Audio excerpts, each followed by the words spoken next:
expecting full, disaster tourism, I guess. Okay, Or something. we're on the hour, so let's get started. Welcome everybody to day 4 of the Protocol Symposium. This is the third Salon of 6. Celeste and Danielle are going to be talking about their project Shoreline, Adaptations to Urban Flooding. And yeah, this is a really exciting project. This is one of our two like in the real world projects with a practical note to it. And I hope everybody's ready with some questions. I think most people here are probably calling in from a city, so this should be pertinent. And I'll stop sharing my screen here and let you guys take the wheel. All right. All right, as Timber said, we are here to talk about our project, Shoreline Adaptations for Flooding in Urban Waterways. I'm Celeste LeCompte, and my research partner, Danielle Butler, is here. We are both based in New York, so you're going to hear us talk a lot about New York, but we've been working on these issues locally a long time, and our research for this project took us to a variety of places all over the globe. We talked to people working in Southeast Asia and East Africa, all over Europe, and across the US. So even though many of our examples are drawn locally, we think there's a little bit of something for everybody here. So we're going to go ahead and get started by just kind of setting the scene. This project is really framed around a lot of questions about what are we going to do about sea level rise? And sea level rise is a really significant global issue. In 2023, global sea levels hit a new record high, which was about 4 inches above the average in 1993. That may seem like okay, but that is about half of the total sea level rise that has occurred since 1880. So this is a problem that is accelerating pretty rapidly. It's going to touch almost everybody who lives in cities. Cities developed because of their proximity to both the ocean and inland freshwater sources in many, many cases. And by 2050, 80 million people will live in cities where sea levels could rise by more than half a meter. And approximately 1.4 billion people living in 570 cities could be affected by some form of higher water during that same time period. Different cities are going to experience sea level rise really differently. But in a lot of places, the increasing urbanization that we're seeing as people move into cities is going to exacerbate the challenges that are presented. When people move into cities, we build more buildings, we use more groundwater, and that puts a lot of pressure on the earth. And so, in fact, even though it seems crazy, urbanization actually accelerates sea level rise in many places by actually pushing down the land while also removing some of the groundwater that helps hold that up. You also get a lot of saltwater intrusion in a lot of places, and so you start to see farmland suffer, you see drinking water sources get eaten up by salinity. And so, we're also just putting more people and more property into the path of the rising water. But sea level rise doesn't always look like what you think it does.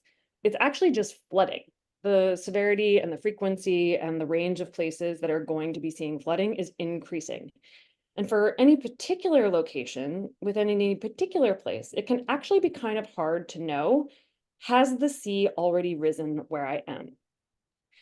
And for a lot of places, the answer is probably shifting towards yes.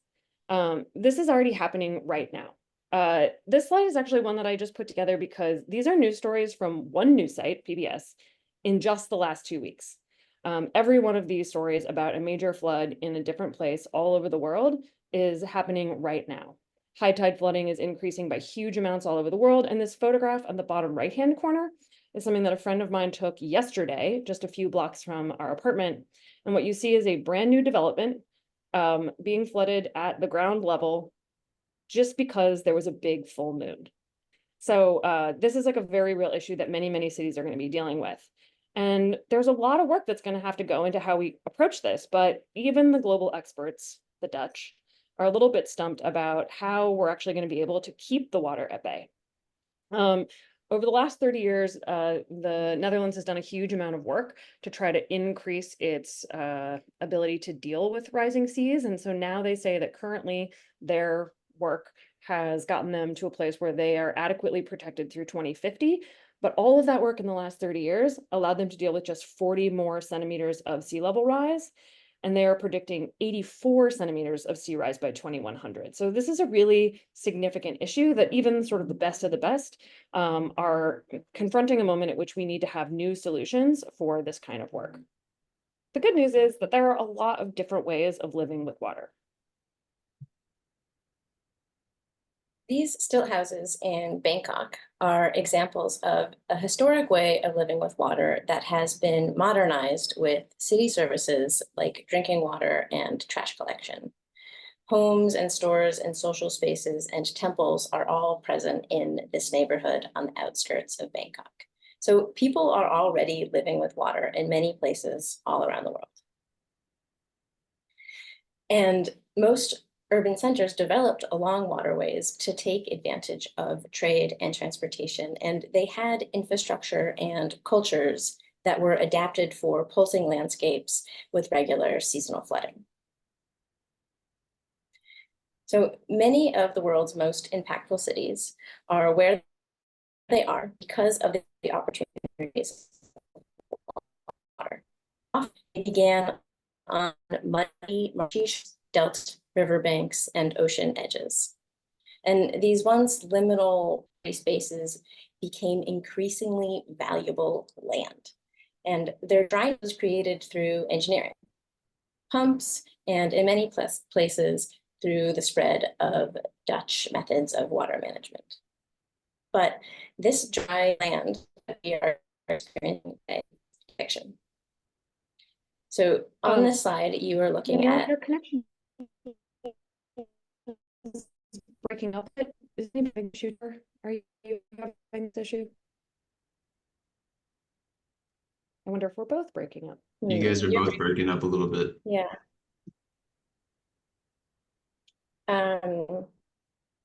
Maybe we should ask the third in our household to stop streaming. Hold on. Can you hear me now? I'll mute myself and keep going. Okay. Okay, so I was just saying that this idea of land as dry land is actually a fiction. And the map on the previous slide was a Valley map of Manhattan made in 1865. And what I wanted to show on it was that Manhattan is actually a swampland that was crisscrossed. Oh, Celeste, would you bring the slide back one? To the Valley map.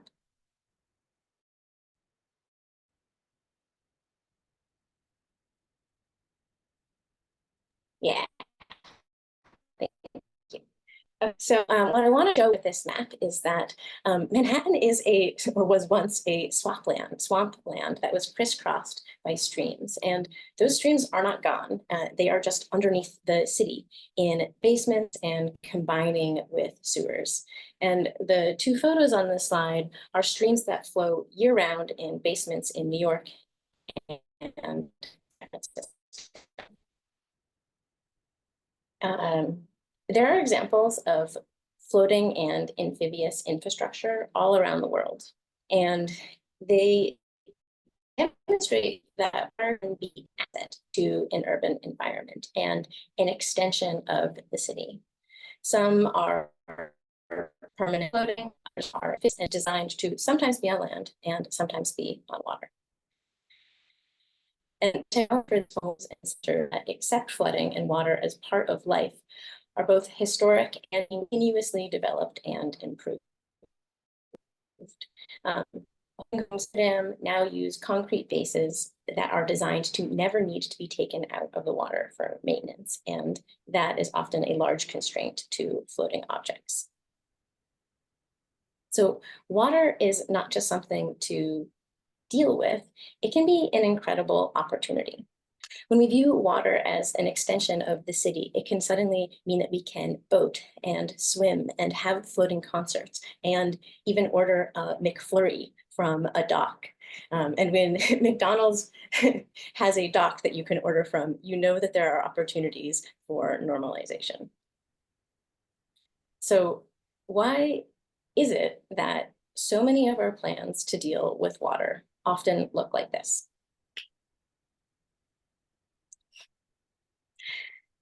This was an actual proposal put out by the Army Corps of Engineers known as the HATS Plan. And this highly technical and heavily engineered proposal included 12 storm surge gates and 41 miles of coastal walls and barriers throughout New York and New Jersey. It was expected to cost $52 billion and didn't even address flooding from high tide events and left major questions about trapping rainfall flooding behind walls and where water was going to be pushed into and how water was going to be pushed into less protected areas. It was, of course, met with large-scale public outcry. And New York is not the only place walling off its water.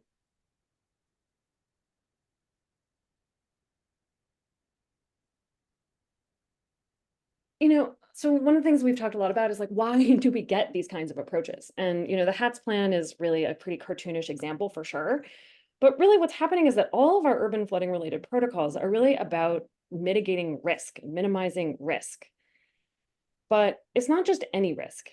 Risk is a particular thing in this case. Risk is something that is measured in terms of capital, risk to infrastructure, risk to property. And urban centers are full of really critical infrastructure, things like ports and power plants and roads and banking centers like New York and London, the homes where we live. But this kind of logic of capital really extends beyond just those kinds of physical realities. So in fact, when the government calculates risks to things like public health or people whose lives might be lost due to flooding, or to communities that get disrupted, or livelihoods that must change, or sort of natural ecosystem services and habitat, each one of those risks gets calculated in terms of their economic value. So that means that there are a lot of inequalities in what and who is protected from risk. It also means that there are very strong economic incentives to create these kind of hardened shorelines that are designed to stop the water rather than figuring out a different way. This is an example also from Bangkok, where it's this very high-end home where this big seawall has been kind of put up around its base and it's been elevated, but kind of at the expense of its neighbors. And so this unregulated hardening of the edge pushes water elsewhere. And when, water still has to go somewhere. This is a project from ProPublica a few years ago. In Hawaii, coastal erosion has been really accelerating because of this hardening of the shoreline. And that's been done not by public policy, but through exceptions to that policy, sometimes taken illegally by landowners who are really just concerned with protecting their own property. Seawalls, the most common coastal flooding defense all around the world, are being put up all over the place and are causing all of the adjacent properties to lose more land faster. So risk is just kind of baked into how everybody is thinking about coastal sea level rise and protecting what they already have, protecting what's there today.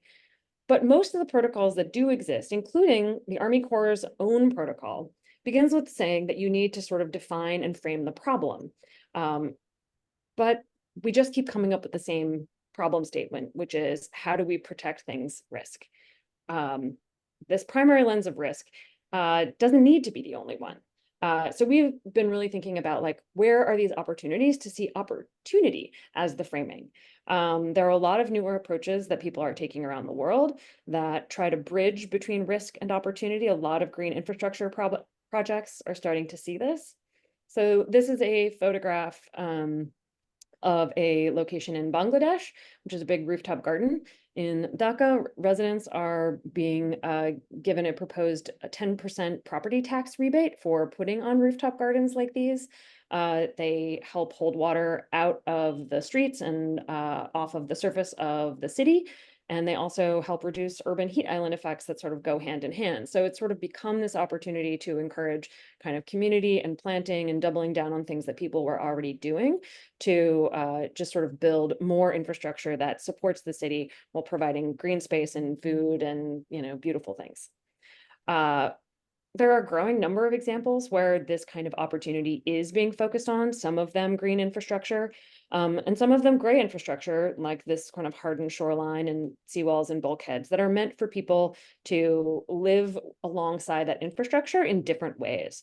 A lot more floodable spaces, barriers that have become bicycle paths that actually connect people to the shoreline in better ways. Took a beautiful bike ride on this bike path that's here in the center on the bottom in Singapore. before, and it took me right to the beach. It was amazing. So how do we shift towards these kinds of choices and towards even more imaginative options that we haven't really thought about yet? We really want to know, like, what's stopping us? It has been so interesting to approach this subject through the lens of protocols this summer. And past summer of protocols work has really helped us see the rigidity of this framing around shoreline development. Nadia Asparova's piece, Dangerous Protocols, highlights how and why protocols can become dangerous, or at least very limiting. And it's because protocols blend into the background and become implicit and assumed and thus invisible. And this is, of course, really helpful. It allows us to be efficient and reduces the number of decisions that need to be made. But when a protocol becomes entrenched, we forget that it is a choice. So shoreline development hides an assumed framing of risk and what is valued. And this doesn't allow us to question if we want to value other choices and if there are levels of risk that we would be willing to live with.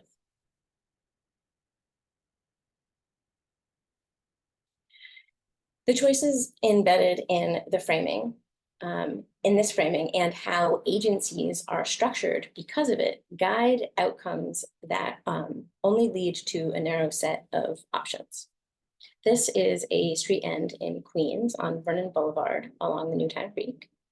And because of New York's Replace and Repair in Kind program, when it became time to fix the street end, the DOT constructed a similar wall as before, but bigger.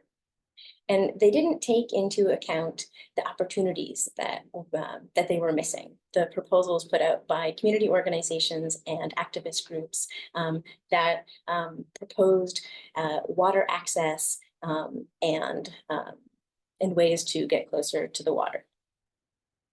And so our interview with a DOT planner really highlighted why this takes place. So I'm going to read a quote from the interview.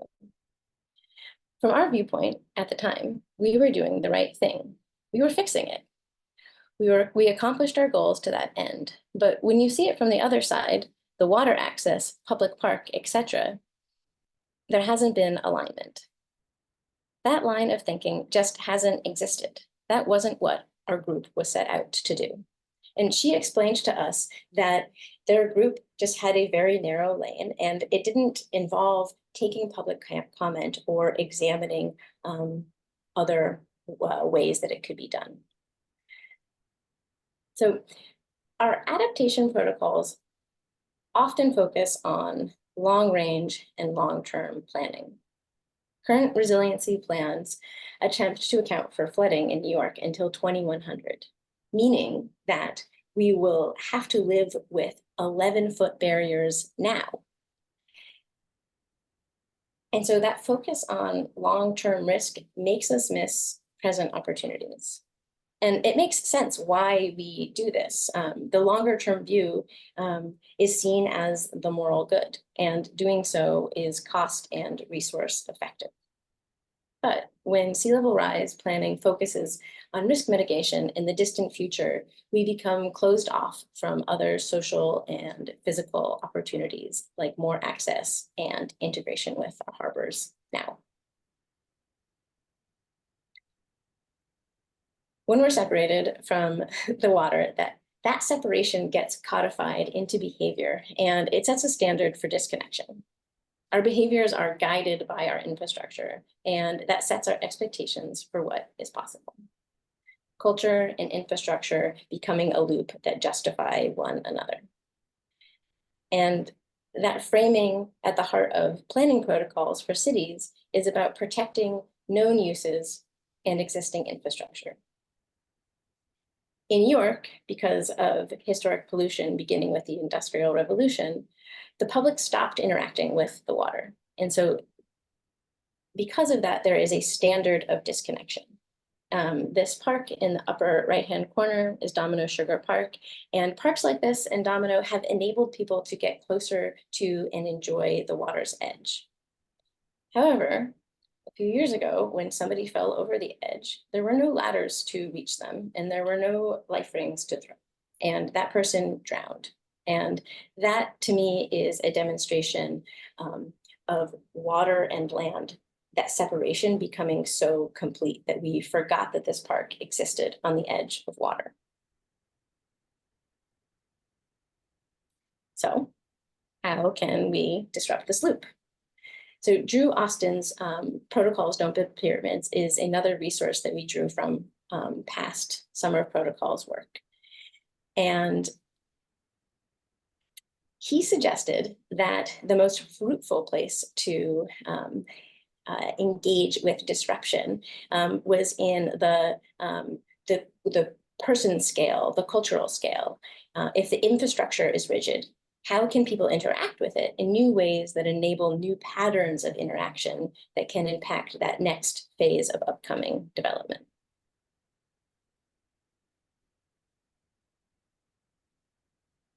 So this is a favorite example of mine. You all heard me talk about the repair and replace in kind policy earlier with that street end. And here's an example of someone interacting with the rigidity of a protocol with surprise results. In Newtown Creek, there are a few people who squat on boats, and one of them installed this water to allow them to get from their boat and back on land. And when it was time for this bridge footing to be repaired, the ladder got updated and became permanent and robust. And then because of the replace and repair in kind, suddenly there was greater access and ease to the water, and it changed what was enabled between water and land. So disruption that disturbs these installed patterns often comes from the outside, whether that disruption is intended or accidental. There are other ways to do this that are not just about the physical infrastructure, but also the kind of legal infrastructure that exists around all of these things. So in the US, the Federal Clean Water Act mandates that the waterways of the US get cleaned up to the standard of how that waterway is being used. So if people are fishing in a river or swimming in a lake, the water has to be kept clean to that level when it comes to sort of industrial pollutants and these kinds of things. So this has actually been a kind of galvanizing force for a lot of folks in cities to say, let's start a canoe club.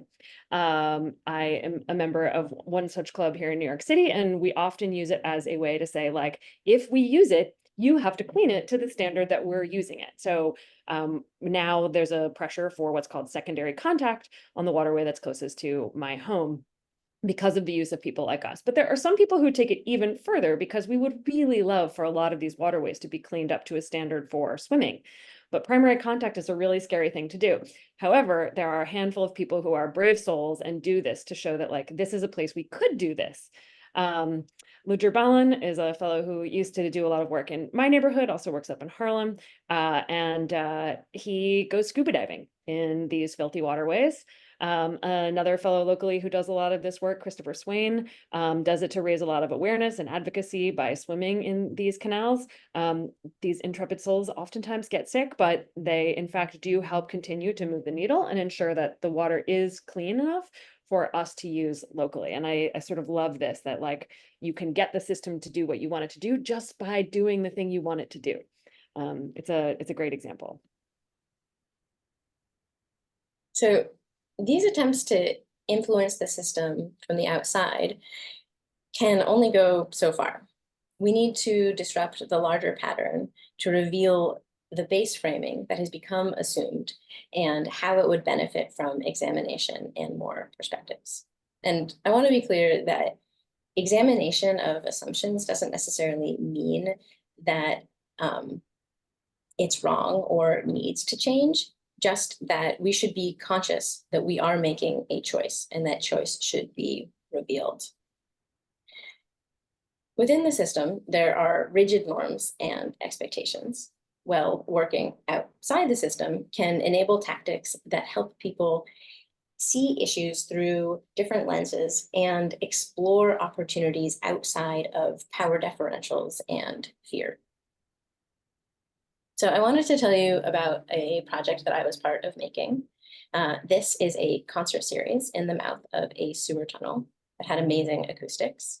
And we brought people into a place that was considered really gross and very disgusting. And we created an experience that was magical and surprising. Nobody was expecting the baby grand piano to come out of the mouth of the sewer tunnel.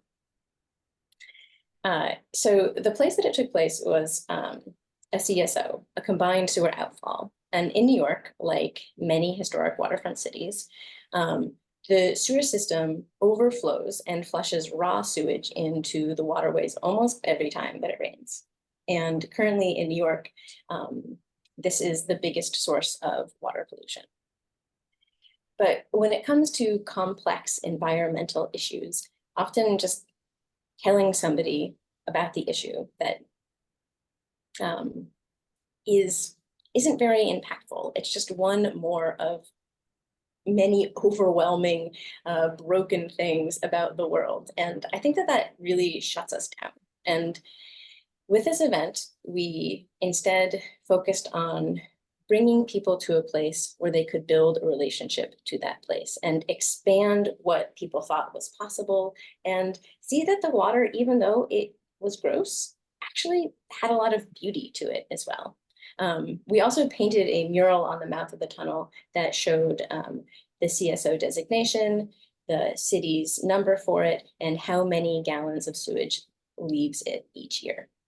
And this is an example of informal engagement with a complex issue that uses experiential tools.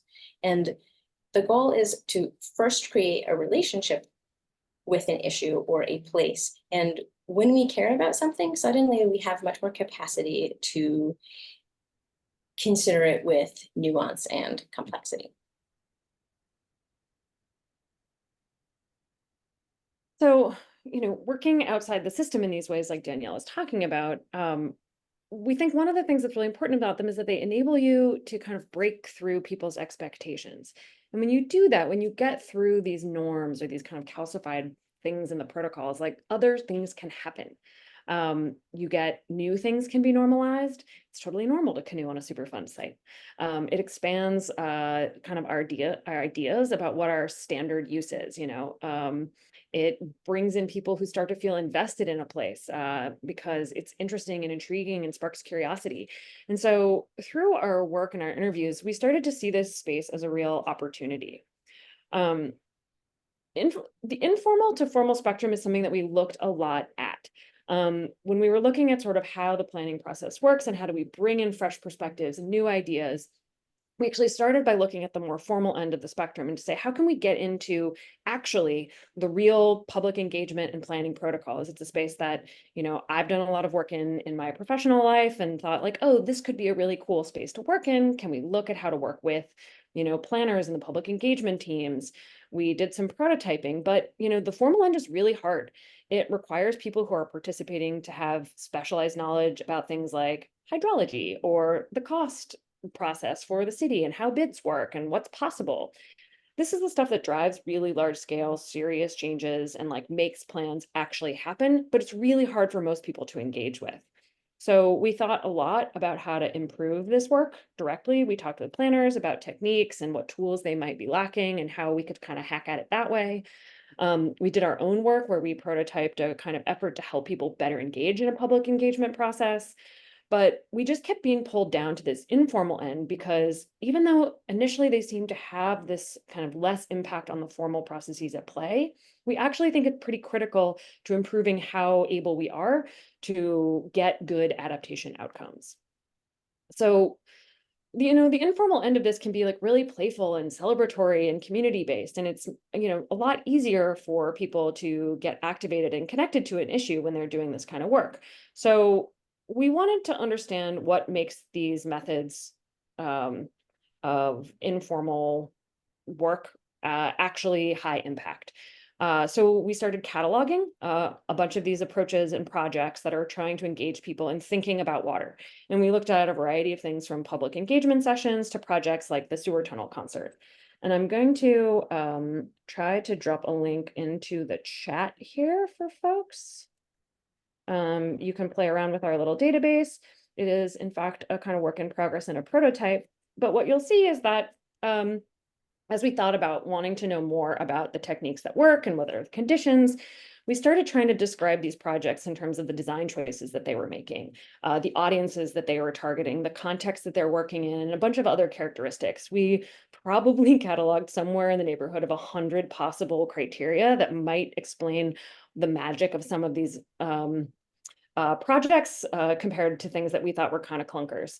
So we started interviewing project leads about their perspectives. We've talked to social science researchers to really try to understand, how do these methods shift across different kinds of framings and types of experiences? What happens when you have people with different levels of power in the room? And how do you get buy-in? And how does buy-in and expectation that people come to the table with really change what's possible?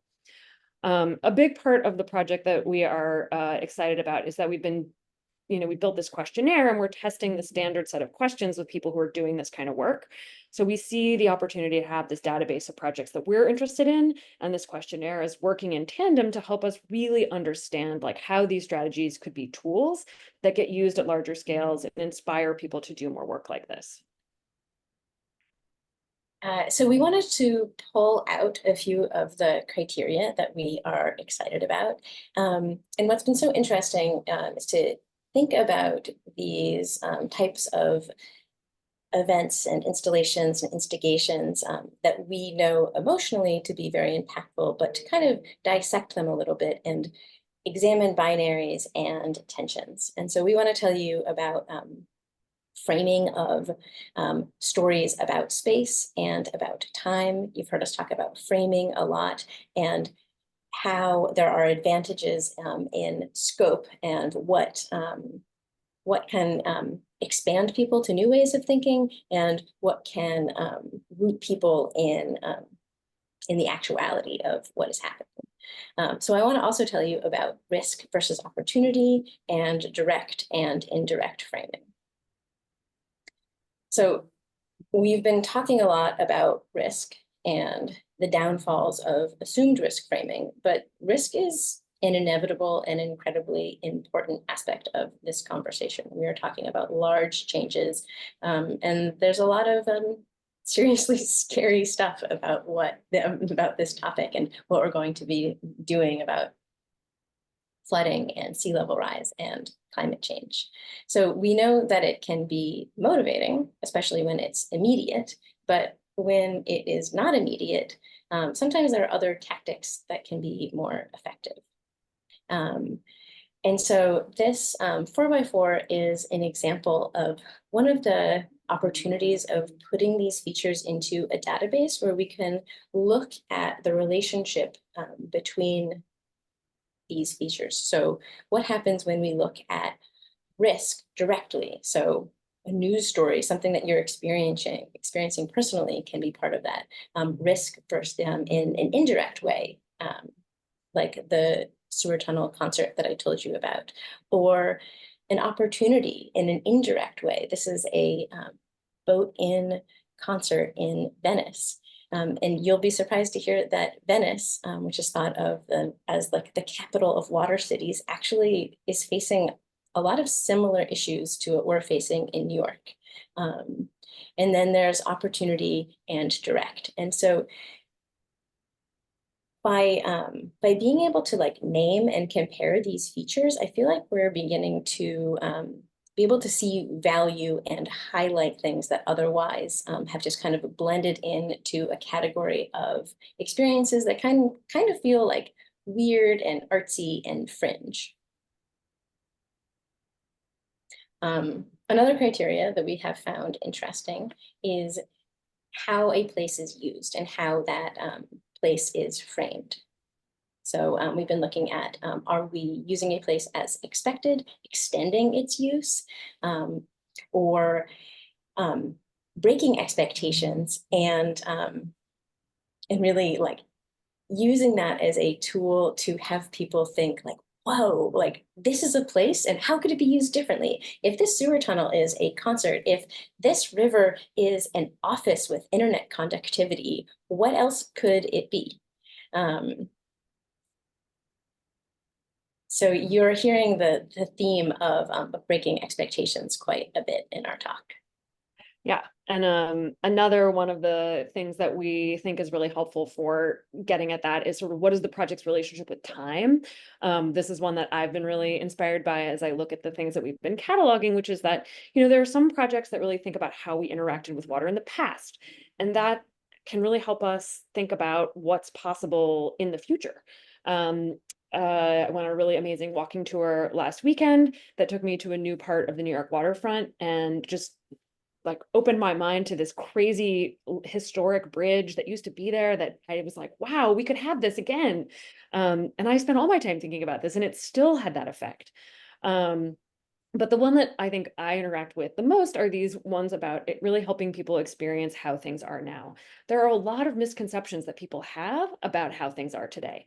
And I think really confronting people with the facts on the ground in interesting and unexpected ways gives them a bigger sense that they could be different in the future. Oftentimes in cities, people have this perception that our waterways are too filthy for things like boating or swimming. And so a lot of these projects introduce people to that possibility today. And then a lot of the really imaginative projects, I think a lot of the ones that Danielle has worked on in particular, are about really putting super unexpected things where it's like, wow, why couldn't we have a floating office? You know, I worked on this project that's shown here, which is projections of people swimming that were all along this super fun site canal that I live near, and really got people thinking about, wow, what if we could swim here, which is just like so alien to the way we think about the waterway now. And so playing around with this sense of time about what's happening now, what was in the past, and what's possible in the future is interesting. And so a lot of these projects are about prototyping those kinds of possibilities for the future.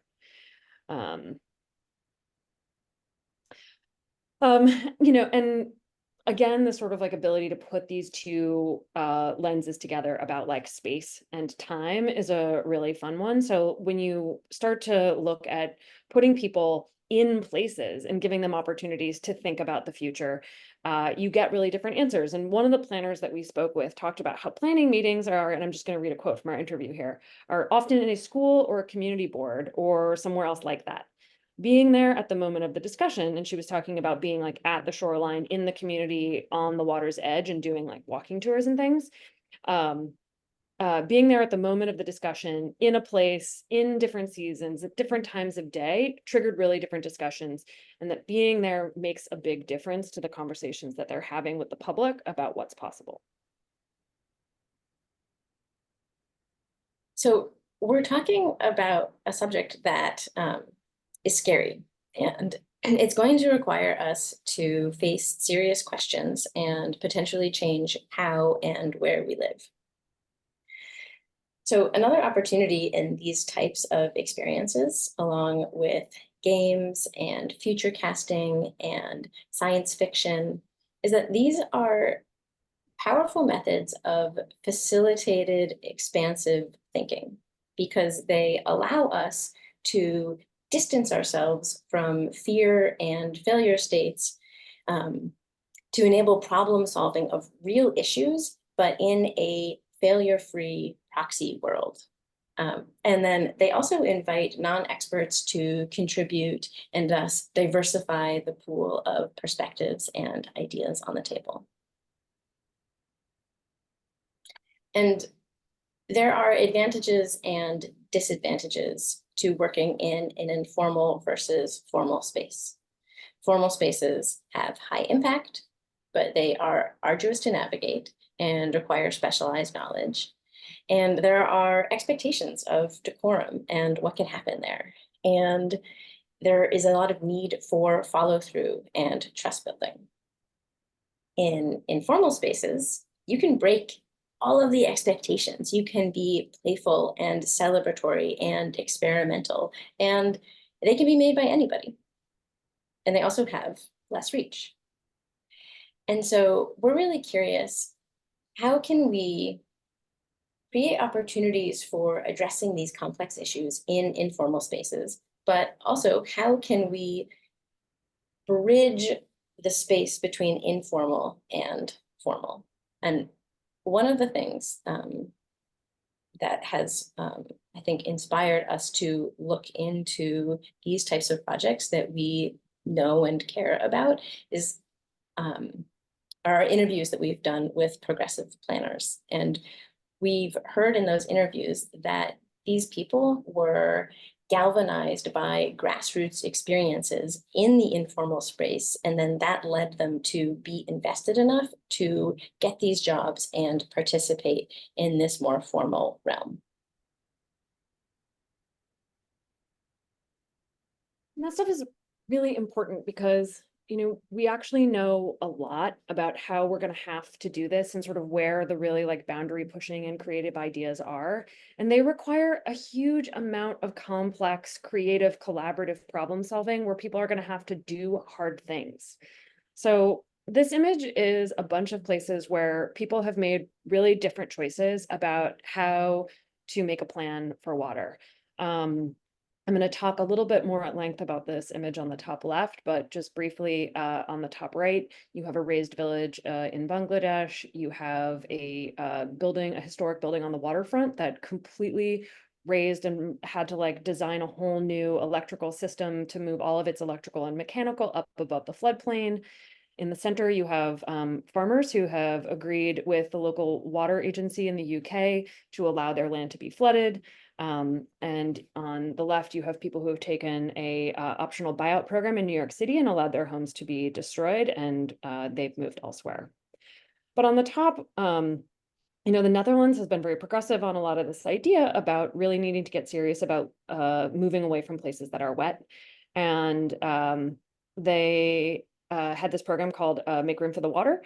And in one of the places that had been designated, I believe, since the 90s as one of the locations where people were going to have to leave, a group of the existing homes and farmland owners got together and they said, we don't actually want to leave, and we think we're willing to do more interesting things than you think we are. So can we talk about it? And what they ended up doing was building this whole really interesting system in which they elevated a bunch of homes, and that the farmland, they made all these agreements that they would be used as spillways when there were big floods. And so rather than removing the residents as originally planned, they went ahead and they made this space available for floods, but without needing to fully remove people through this more collaborative decision-making process that creates benefits for the nearby city that you can see in the background of this photo, so that when there are, urgent water issues coming from a variety of places, that land can be flooded. There's a bunch of great videos online about this place. I would recommend watching some of them. It's really interesting to see how this kind of thing happens. So Danielle, I'll turn to you. So, as Celeste was saying, methods for how to deal with flooding are already known. And it is now our culture that needs to change. Seeding land back to water, retreating, that upends how we think about our relationship to nature. We take, we don't give back. And this is an incredibly risky topic to bring up. Concerns about public response is listed as one of the major barriers to approaching the subject of managed retreat. So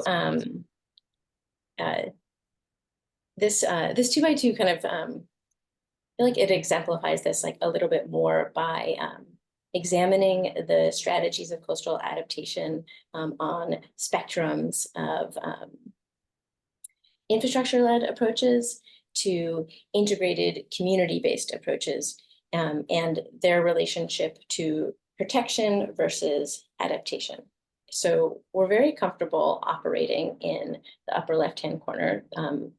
A lot of the gray and green infrastructure that we've been talking about fall into this more engineer-led interventions that protect onshore assets. But we now need to be working more in the lower right-hand corner. But integrating approaches that require a high level of community engagement and are more adaptive, require culture change. They are expensive, they are inefficient, and they require a fundamental shift in our mindset of what is water and what is land. I've seen some questions in the chat when I peeked at it a couple of times that I think we're trying to speak to in this section here, which is that, throughout this project, we kept coming back to the question of public engagement. The formal structures that are meant to help ensure that these plans meet the needs of communities are just absolutely not working. There are a lot of models out there that really talk about this ladder of engagement and how, the systems that exist need to get better at working with the public. And we saw a lot of opportunities to improve that, and we talked to a lot of people about it. But the system is really only designed to enable a minimal level of engagement. If you were to evaluate the public engagement process for most planning efforts, it would check most of the boxes on the Kafka Index, which was another outcome from the Dangerous Protocols project last year. And so getting to solutions that will allow more people to live better in a wetter city is going to require a whole bunch of new ways of working through these kinds of decision making. But it's really uncomfortable for everybody to find new ways to work. And getting buy-in is really, really hard, even when the existing system feels broken for everyone involved. I mean, we heard from community members and planners throughout this that they feel stuck by this system. But one of the things that I've also become very aware of just personally during this program is the ways in which all of these really exciting kind of decentralized governance models are new. And to really improve our approaches, we're going to need to get buy-in for those kinds of new ways of working. And it's not different for these protocols either. And so we think that to do that, we need to focus on building a culture that generates the kind of curiosity and enthusiasm for these expansive possibilities. And that this kind of a culture shift is what is going to allow us to, develop much more innovative and better protocols for collective resilience. So we see this project as a real through line. This presentation is not the end of this project. It is just a step. We already have meetings with planners and experience makers next week. So we're really trying to think about expanding this project. And we feel a lot of gratitude for this summer and being able to dig into this subject matter inside of this community and with this protocol lens that has been challenging and also enabled a lot of expansion of our thinking. So thank you so much for coming tonight and for including us in this this program. So if you have any questions, please let us know. And I'm looking through the questions in the chat right now. Yeah, there are a few questions in the chat, and if anybody wants to ask a question live, just go ahead and go down to the heart icon at the bottom and react with the raised hand emoji.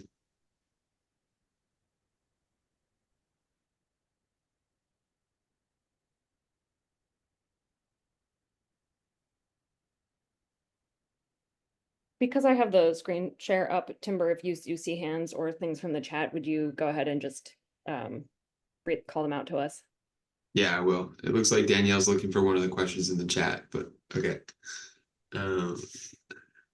Yeah, I'll make sure they don't go unnoticed. In fact, maybe I'll just start calling on people like a teacher.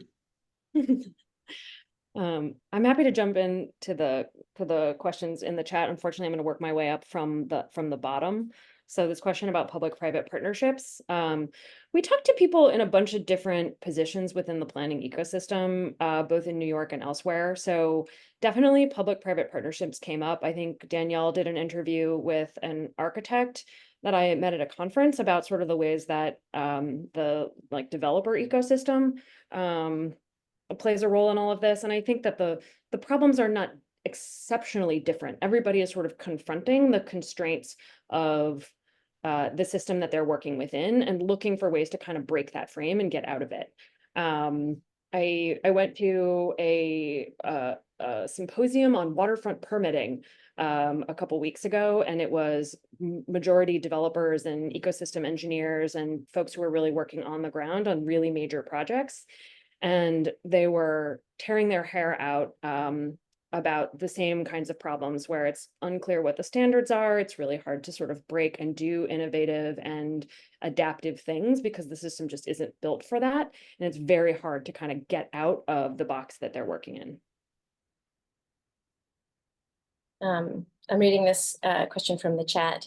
Do we feel like case studies like this are more effective in the long run because they generate less backlash than things like orange paint or blocking highways? Or is a mix essential? And one of the things that I find really compelling about this examination is that it is about naming these methods as methods of value.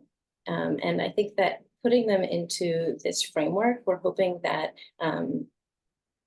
it can become like one of many tools. I think that we've been looking at climate change issues through a lens of fear and information too much, and we know that there hasn't been enough movement and culture change. And so our question is, okay, well, what now? How do we affect how people think and feel and act? And I think that needs to happen on like a relationship level, on an emotional level.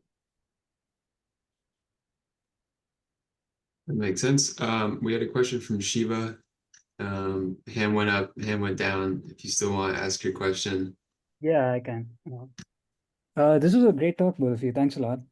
I was just wondering, given this framework of looking at it as an opportunity, and this may be something that relates to what you just talked about, Celeste, but a problem like sea level rise, while it's long-term and indirect, can possibly manifest itself, in ways of housing market affordability, home insurance rates. We have like a few insurance providers in some states in the US now actually tapping out of providing coastal insurance, for instance. I'm wondering, thinking about conversations with the public or engaging with them, like, is that something that ever came up in your conversations or research? Would love to know more.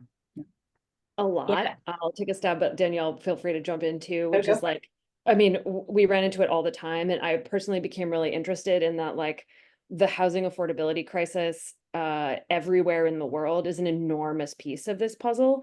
And oftentimes, in fact, people would tell us that they would try to have conversations with communities about these issues, and people would be like, the problem is we cannot go anywhere else. It's too expensive. And so you really have to start to think about, how do you break the frame of what is possible, because you can't just sort of like move people away from the edge of the shore. And I think this is particularly true in lots of non-US countries, where you have big pressures of people coming in from the inland to these coastal cities, and it's too expensive. And so lots and lots of informal settlements are developing in the floodplain areas of countries.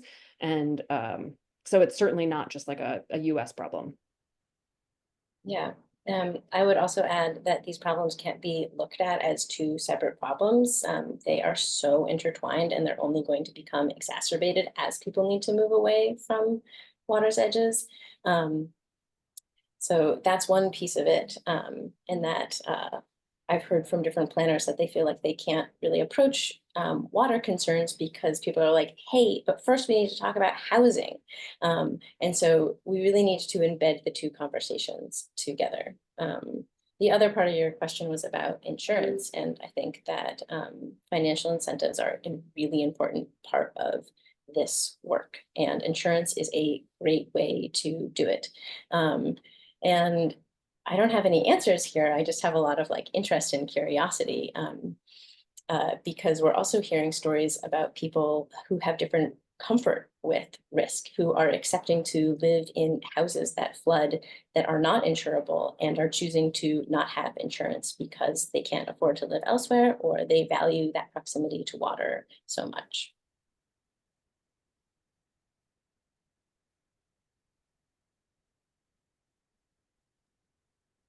I think there was one question earlier in the chat. Pull it up here. what extent did your conversations engage with the private sector, like real estate developers, as compared to public sector planners?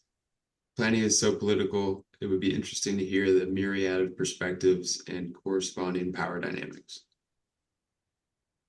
Our research, yes, but also our daily lives. We live in a neighborhood that is alongside the Gowanus Canal here in Brooklyn, which is in the midst of a big rezoning. And the photograph that I showed of the brand new development with the ground floor flooding, I think that's a fairly planned or expected amount of flooding actually on that site, although I'm not 100% sure. But we have a lot of conversations about trying to work with some of the new developers in this area to think more expansively about the use of the public space in this highly floodable neighborhood. And they really run into a lot of issues. And in fact, we run into the insurance question a lot, which is that if you want to do interesting things or you want to try to do innovative things or you want to offer water access that might help us open up these conversations, there's not an insurance structure that allows people to do that in a way that they feel comfortable with. So it's a tangled and sticky mess. And I think everybody feels a little hamstrung by it. I don't have a solution to it, but I think that's where this like finding ways around that and looking for these gaps where you can try more imaginative things starts to build that momentum and that desire and opportunities to break through the kind of red tape. I'm seeing Oren has their hand raised. Hello, am I heard? Testing, testing. Yep. Awesome. Yeah, really interesting talk. And I think the big takeaway for me is reframing protocol is not in terms of like large physical infrastructure stuff that has the kind of like the exact reason why protocols are a good use case is it affects everyone. No one wants to do it individually. So I guess kind of like the thought for me was what does like a what will be like an output for you for like a protocol for you guys? Is it like in my mind it's like a document that's like, hey, if you're a planning committee, here's the steps you need to follow and stuff that we've done, and then having like an org that provides the kind of like this like the meta framework. I'm kind of curious what you guys are thinking in terms of like what is the output of a protocol, like a steps thing.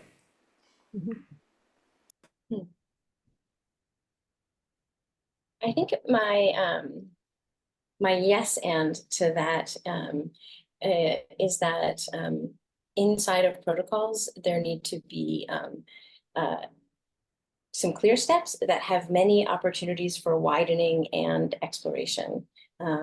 So in this space, I think that we need to consider human behavior more, especially when it comes to adaptations where we know that we need to start considering living differently and changing our relationship to nature. And so part of a new protocol that I'd be interested in seeing are an implement where like these kind of like experiential methods are taken into account and implemented to engage the public in different ways and kind of circle around and check our assumptions of how we're framing things and naming what we're valuing and checking if we want to be valuing those things. Yeah, I'll add to it and say like I think Danielle is an amazing experienced designer who does incredibly cool projects, and I am a giant nerd who likes to work inside bureaucracy. And so I'm really interested in sort of how do you take what we're learning here and try to build a system that people who are worse at experience design, like me, can actually implement these things. And our Notion site that I put in the chat is probably a pretty good example of like where we're starting, which is trying to pull out like what are these pieces. And I think it would be really fun to go from there to say like, okay, we have all these examples, but can we also then start to build some tools that help people say, well, how can I design an experience within my planning process or within my community organizing work that enables this stuff to happen, right? So there's a endless number of places where people have used card sets that allow people to say like mix and match like one of each of these things to sort of come up with a creative way to design XYZ. And you start to see those pop up in a lot of public engagement and planning processes. And so I can see this being a way to poke our nose into that. Okay. Yeah, I was thinking about like two kinds of responses. You guys have talked a lot about, I guess, normal condition responses like canoeing in maybe not super clean water, and that can happen like on an everyday basis. But it strikes me that most communities are going to have to adapt to rising sea levels through the medium of exceptional and outlier like storm flooding type events, right? Like you're used to like 3-foot high tides, but suddenly one day you have to deal with the 10-foot one. It floods, it breaks a lot of things. So yes, there is an element of like crisis response. And I think there's a minimum level at which that's not going to be fun. Things are going to break, you're going to have to deal. But is there an element of like, I don't know, fun adaptation that can be brought in even in acute crisis response during which you'll form your sort of like habits? I would say that when I look at why Sandy was so transformative for New York City as an experience, there's two pieces to it. One of which was like New York City experienced catastrophic climate change related storm flooding. But two, a huge amount of the response came from these like very grassroots organized communities that really took a totally different approach to the rebuild plan. And so a big part of why New York City is now a leader in a lot of this adaptation work globally is because I think a lot of it came out of this like much more bottom-up experience, which I think comes from people who were used to engaging in these kinds of experiences.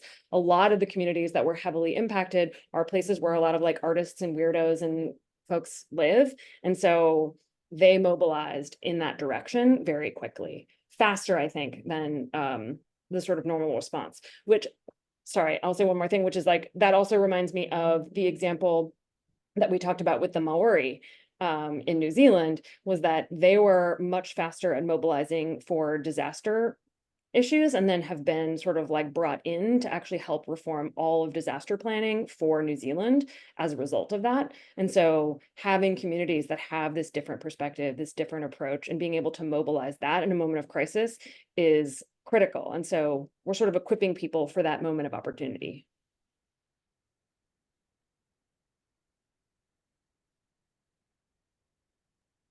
So it is Okay. 9:02. Should we wrap it up? Yeah, I would say so. Do you guys have any last thoughts before we wrap things up? I saw one of the questions that Venkat had in the chat was our Notion site. It is going to continue to evolve, so we may periodically take it off of being published as we tinker with some of the content. But yeah, feel free to share it, and we will, take it down, put it up as need be. Danielle, anything? I am seeing one other question. Len's just raised their hand. So do we want to go for one more? If it can be done in, 2 minutes, I think we can do it. Let's see. Lens, what are you thinking? Oh, or maybe there's clapping hands. Oh, okay. Well, thank you. Thanks everybody for joining. So much appreciation for your attention, and we really welcome any feedback if this idea excites you, or if you have ideas for projects that we should look into. If you make these projects, we'd love to interview you. So we would be thrilled to hear from you. Absolutely. Thank you so much. Thanks, everybody. There's a talk on Monday, same time, with Plurality in Practice. There'll also be an AMA with Venkat and Tim on the forum, so stay tuned for both those things. There's info in the newsletter. Thanks for showing up, and hope you have a good weekend. Thanks. Thank you. Bye.